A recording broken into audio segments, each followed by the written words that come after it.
মার্কিন president Donald Trump শারীরিক ও মানসিকভাবে কেমন আছেন তা নিয়ে নতুন তথ্য দিয়েছে হোয়াইট হাউসের চিকিৎসক।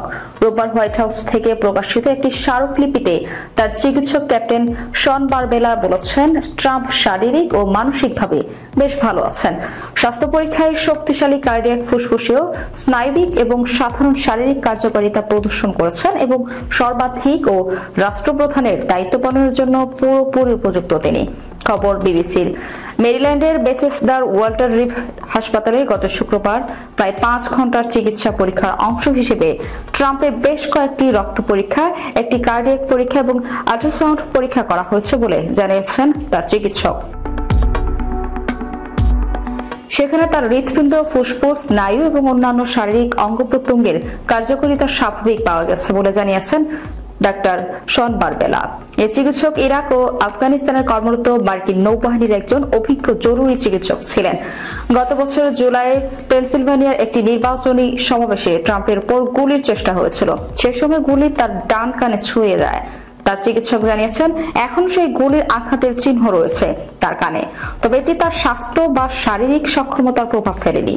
বিবিসি বলছে, ট্রাম্পের মন্ট্রিল কগনিটিভ অ্যাসেসমেন্ট নামে একটি মানসিক স্বাস্থ্য পরীক্ষা নেওয়া হয়েছিল। তিনি পরীক্ষায় 30-এর মধ্যে পূর্ণ নাম্বার পেয়েছেন। পরীক্ষাটি সাধারণত জ্ঞানীয় হ্রাস এবং ডিমেনশিয়ার প্রাথমিক লক্ষণগুলো শনাক্ত করতে ব্যবহৃত হয়। শনিবার এয়ারফোর্স ওয়ানে সাংবাদিকদের ট্রাম্প বলেছিলেন, তিনি মানসিক পরীক্ষায় প্রতিটি উত্তর সঠিক দিয়েছেন। তিনি বলেন, সামগ্রিকভাবে আমি অনুভব করেছি যে আমি খুব ভালো অবস্থায় আছি। একটি ভালো হৃদয়, একটি ভালো আত্মা, একটি খুব ভালো আত্মা। কোলেস্টেরল নিয়ন্ত্রণ ও ত্বকের চিকিৎসার পাশাপাশি হৃদযন্ত্রের সুস্থতার জন্য ট্রাম্প নিয়মিত কয়েকটি ওষুধ গ্রহণ করেন। তিনি একসময় কোভিড-19 আক্রান্ত হয়েছিলেন। তার সেরোসিয়া নামের একটি ত্বকের সমস্যা রয়েছে এবং অতীতে শতপ্রকৃতির কোলিপোলিন ছিল।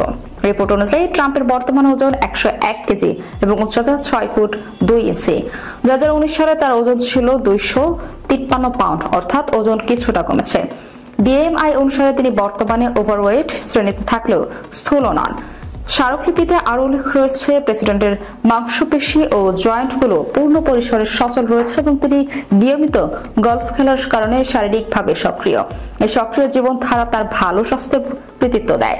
মার্কিন ইতিহাসের সবচেয়ে বয়স্ক প্রেসিডেন্ট হিসেবে 78 বছর বয়সী ট্রাম্প গত জানুয়ারিতে দায়িত্ব নেন, যদিও তার পূর্বসূরি জো বাইডেন চলে যাওয়ার সময় 42 বছর বয়সী ছিলেন।